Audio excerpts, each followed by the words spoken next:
Salut les amis et bienvenue dans cette nouvelle vidéo.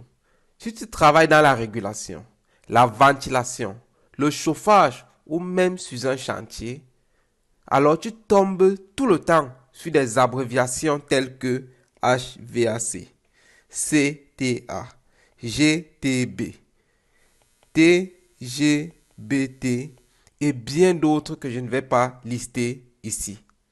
Et là tu te dis, mais ça veut dire quoi tout cela? Est-ce un code secret? Parce que si tu ne comprends pas ces abréviations, vu que les ingénieurs, les techniciens avec qui tu vas parler vont toujours utiliser ces codes, ces mots, alors tu vas toujours être éloigné du contexte et tu risques de ne pas comprendre complètement ce qu'ils sont en train de vouloir te dire. Dans cette vidéo, je vais t'expliquer toutes les abréviations les plus importantes, celles que tu vois partout dans les schémas, dans les armoires électriques et sur les chantiers. À la fin, tu pourras décoder ensemble ce langage, comprendre ce que c'est que une CTA, une GTB, HVAC, TGBT et bien d'autres.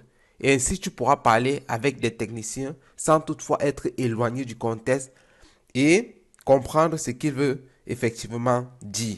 Si tu n'es pas encore abonné à cette chaîne, alors je t'invite à t'abonner afin de ne pas manquer les prochaines vidéos qui vont tourner sur tout ce qui a trait avec la régulation.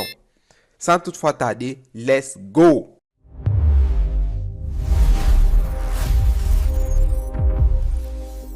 Partie 1. Les systèmes du bâtiment. Nous faisons une allusion ici à HVAC, CTA et à CVC et bien d'autres. Il est important de noter ceci, que dans un bâtiment, il y a des machines qui ont pour but de souffler de l'air, d'autres qui ont pour but de chauffer et d'autres qui ont pour but de refroidir.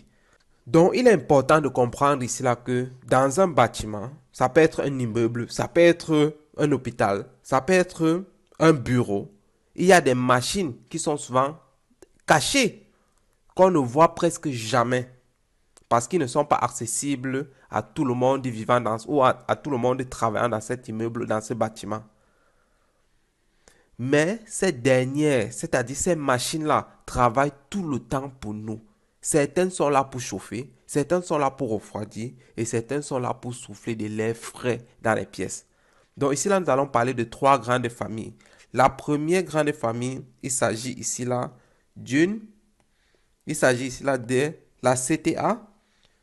Je vais noter un ici. La deuxième famille, il s'agit des machines de chauffage, c'est-à-dire deux. Et la troisième grande famille, c'est la famille des machines qui permettent le refroidissement. Donc, la première machine, nous avons vu la CTA, elle a pour but de faire circuler de l'air dans tout le bâtiment. C'est ce qui permet aux pièces d'avoir toujours de l'air frais.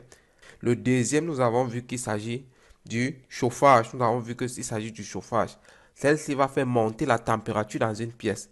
C'est comme un petit feu contrôlé à l'intérieur de la machine. Ça réchauffe de l'eau qui ensuite chauffe les pièces. Ça veut dire quoi? Si nous sommes en hiver, alors nous aurons besoin de cette machine parce qu'elle va permettre aux pièces de chauffer. Et la troisième, c'est celle qui refroidit, c'est-à-dire celle-ci. C'est une machine qui fabrique du froid. Elle envoie de l'air frais quand il fait chaud dehors. Ça veut dire que s'il fait chaud dehors, elle va envoyer de l'air frais. C'est comme un très grand frigo qui rafraîchit l'air du bâtiment. Donc, toutes ces machines servent à garder le bâtiment confortable. Le bâtiment ne doit pas être trop chaud, ne doit pas être trop froid et avec de l'air propre. Et elle doit toujours avoir de l'air propre et respirable pour toutes les personnes vivant dans ce bâtiment. Donc maintenant que tu sais qu'il existe des machines qui soufflent de l'air, d'autres qui chauffent et d'autres qui refroidissent, on va un peu aller plus vite et on va voir les différentes abréviations que on utilise la plupart des temps pour les traduire. Nous allons commencer par la première abréviation ici là qui est la CTA, c'est-à-dire c'est notre centrale de traitement d'air. Donc, sur le chantier, la plupart des gens ou la plupart des ingénieurs ne vont pas dire centrale de traitement d'air.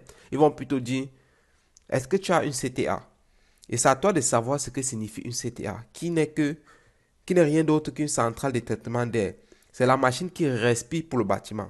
Elle prend l'air, elle la nettoie et l'envoie dans les pièces Vous savez que si nous avons des pièces ici, si nous avons une pièce, alors nous avons besoin de l'air frais qui va circuler en permanence.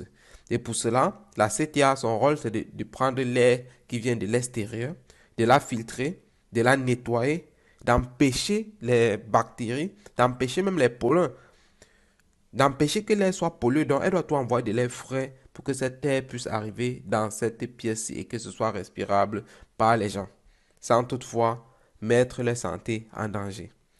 La deuxième abréviation que vous allez très souvent voir, ça serait une CVC.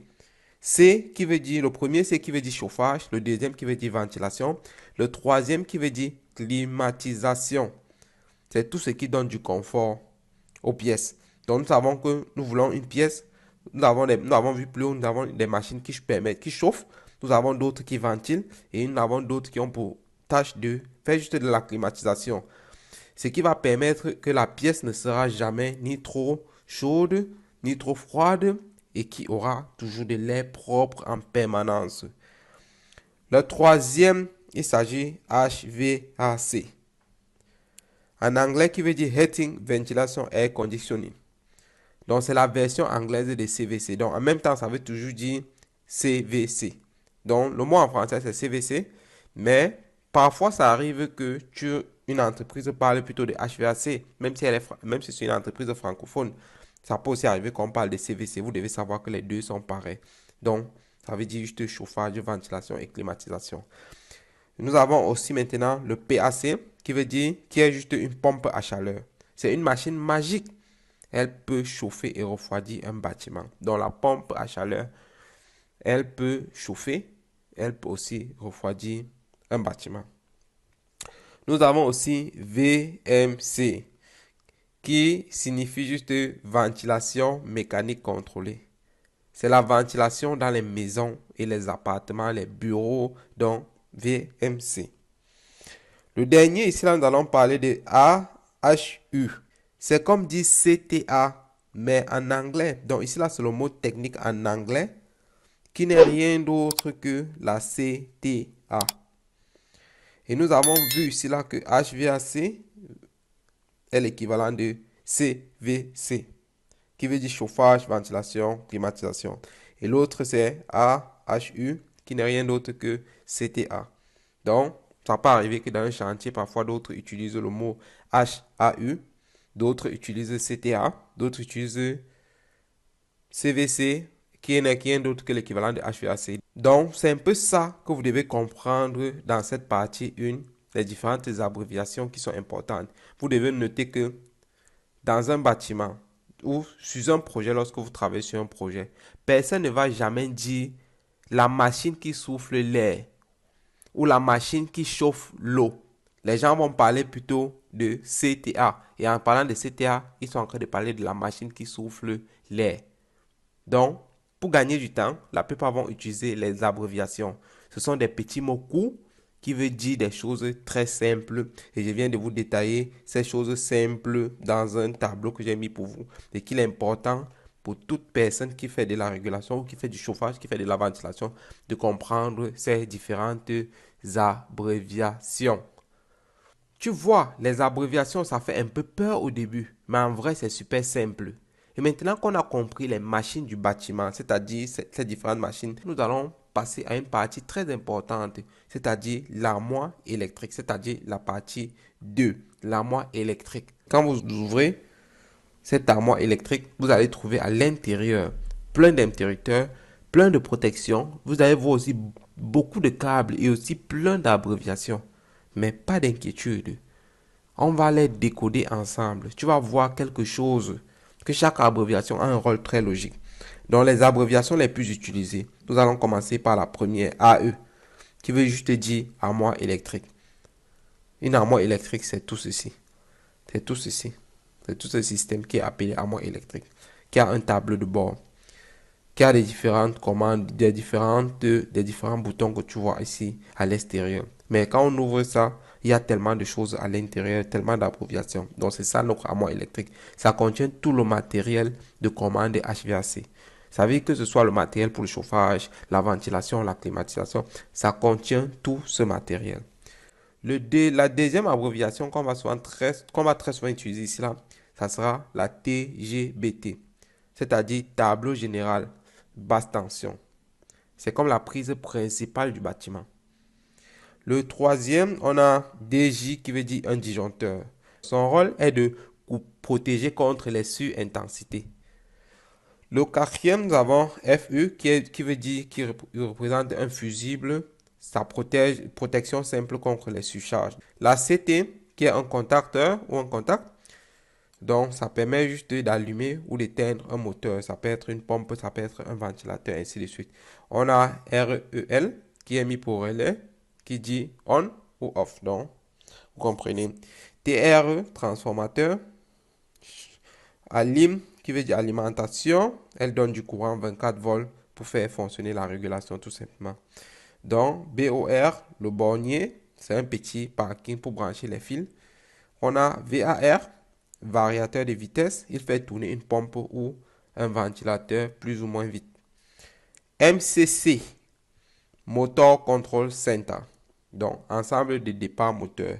AUT qui est mis pour l'automate. Donc, vous voyez, c'est un peu les différentes abréviations que nous allons trouver lorsque nous allons ouvrir notre coffre ou bien lorsque nous allons ouvrir notre armoire électrique. Nous allons maintenant passer à la troisième partie, c'est-à-dire le grand cerveau du bâtiment. Nous venons de voir les machines, on a vu les armoires électriques. Maintenant, on passe à la partie la plus intelligente du bâtiment. Pour cela, je vais prendre une image ici pour que vous puissiez comprendre. Vous savez que dans un corps humain, il y a plusieurs éléments. Il y a les muscles, il y a les os, il y a le sang, il y a tellement de systèmes qui entrent en jeu. Mais celui qui contrôle tout ce système-là, tous ces différents éléments, c'est le cerveau. Eh bien, dans un bâtiment, c'est la même chose. Il existe un système que son travail, c'est de connecter. Donc, il existe un système qui connecte. Il existe un système que son travail, c'est de surveiller pour pouvoir réagir à temps. Qui surveille. Il existe un système qui commande. Son travail, c'est de commander s'il voit peut-être quelque chose. Il existe aussi un autre qui il pilote en même temps. Donc, il commande et il pilote. Il l'exécute. Il exécute absolument tout. Ça peut être ici là la climatisation. Ça peut être ici là la climatisation. Ça peut être le traitement d'air. Ça peut être l'eau chaude sanitaire. Ça peut être la distribution électrique. Ça peut être l'éclairage, la lumière. C'est-à-dire, il voit une personne. Il détecte la présence d'une personne. Alors, il s'allume automatiquement. Ça peut être le chauffage. Ça peut être la surveillance. Ça peut être une caméra. Il doit agir. Il doit peut-être donner une alarme au cas où. Ça peut être contrôle d'accès. La gestion de l'énergie ou les énergies renouvelables. Donc, vous voyez, nous avons vu tout à l'heure que pour un être humain, tout ce qui contrôle ces éléments, c'est le cerveau. Et dans notre cas-ci, présent dans le bâtiment, ce système, c'est celui-ci. Et ce système-ci qui contrôle tous ces différents cercles en rouge que j'ai encadrés ici, là, pour nous, ça représente la GTB, c'est-à-dire la gestion technique du bâtiment. Donc, on va l'appeler la GTB.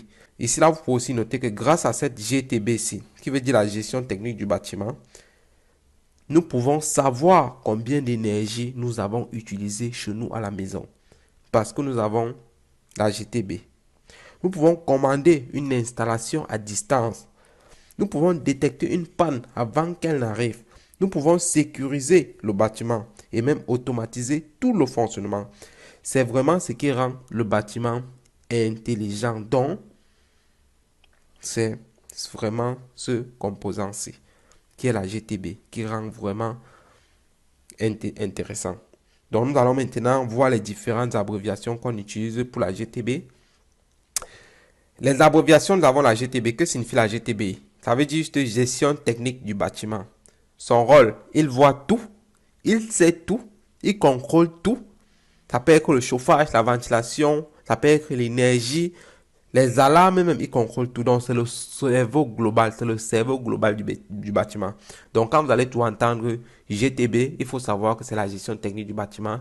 Et son rôle, c'est de contrôler tout ce qui a trait au bâtiment. Tous les différents éléments qui englobent un bâtiment. Et on a aussi la GTC, qui n'est pas très loin de la GTB. Sauf que celle dernière-ci, elle est centralisée. Donc, on va dire que quoi? C'est une GTB plus petite. Nous avons la GTE, qui est la gestion technique de l'énergie. Donc, il regarde combien d'énergie on utilise et aide à consommer moins. Il mesure, il analyse et optimise les consommations d'énergie. Maintenant, nous avons le SCADA, qui est juste un écran. C'est une interface visuelle permettant de voir en temps réel tout ce qui se passe dans le bâtiment. Maintenant, nous avons aussi les différents protocoles. Nous avons par exemple BACnet, qui sera beaucoup utilisé et sur lequel nous allons faire plusieurs vidéos. C'est un protocole standard de la gestion technique du bâtiment. Nous avons Modbus, qui est un protocole industriel. Et nous allons entrer dans les différents détails plus bas. Nous avons Modbus. Nous avons par exemple KNX, qui est pour l'automatisation des bâtiments. Et le dernier, nous avons par exemple MBus, qui sert à compter. C'est un compteur, par exemple, à la maison. Nous avons différents compteurs, d'autres qui permettent de compter notre consommation, par exemple, d'électricité. Ça peut être parfois la consommation d'eau. Donc, les amis, c'était tout pour cette vidéo. C'est le message que je voulais partager aujourd'hui avec vous. Si vous n'êtes pas encore abonné sur cette chaîne, alors je vous invite à vous abonner. De commenter des sujets qui vous intéressent ou que vous aimeriez que j'aborde sur cette chaîne.